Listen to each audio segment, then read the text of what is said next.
Bonjour à tous, donc Gilles, l'agriculteur du Loiret. Bon bah ça y est, c'est parti, on a démarré ce matin l'enterré pour rallonger la partie enterrée puisque cette année la rampe va être là, hop, derrière moi. Donc on rallonge l'enterré pour que ça arrive à l'endroit exact, sinon je vais pas avoir assez de tuyaux.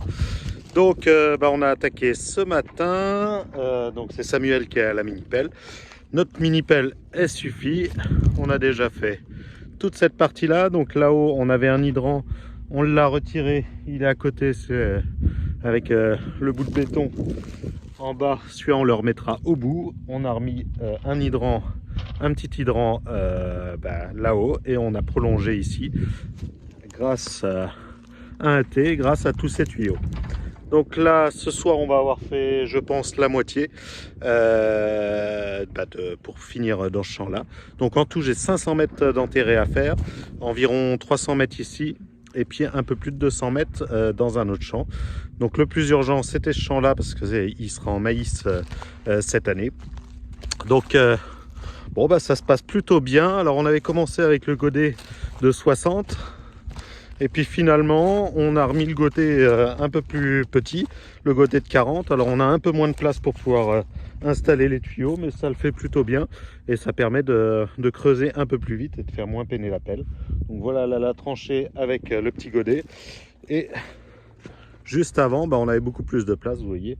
Là, le godet est beaucoup plus large. Donc voilà, donc après, il y aura tout à reboucher, mais en attendant on va aller voir justement un petit peu parce que ça fait un énorme une énorme coupe dans mes champs, et ça permet de voir un petit peu le sol, ce qu'il y a à l'intérieur de ce sol. Alors on va aller là où on a le plus de place, c'est-à-dire là où il y avait l'embranchement avec la partie l'ancien hydrant. Donc on a fait vraiment de la place pour pouvoir travailler ici, parce qu'il fallait faire des découpes, et ça va me permettre de vous expliquer un petit peu mon sol. Alors voilà mon sol. J'aurais dû prendre un petit couteau, ça aurait été mieux pour vous présenter. Donc voilà ce que ça donne. J'ai un sol qui représente à peu près, qui est relativement faible, puisqu'il y a 40 à 50 cm vraiment de sol. Et après, j'ai soit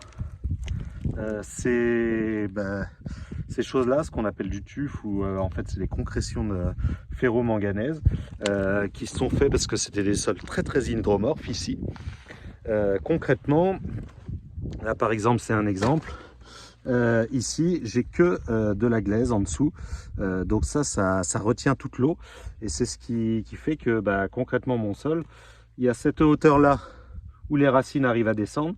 Ensuite, soit il y a du tuf, soit on arrive directement à cette partie argile blanche qui est très difficile à percer, et surtout qui bloque l'eau sur la surface, et c'est ce qui me pose problème. Heureusement que ces terres sont drainées, sinon on serait tout le temps dans l'eau, parce que l'eau elle n'arrive pas à descendre ici. Alors, on voit quand même, ça c'est le côté un peu positif, quelques racines qui arrivent quand même à descendre dans cette partie là.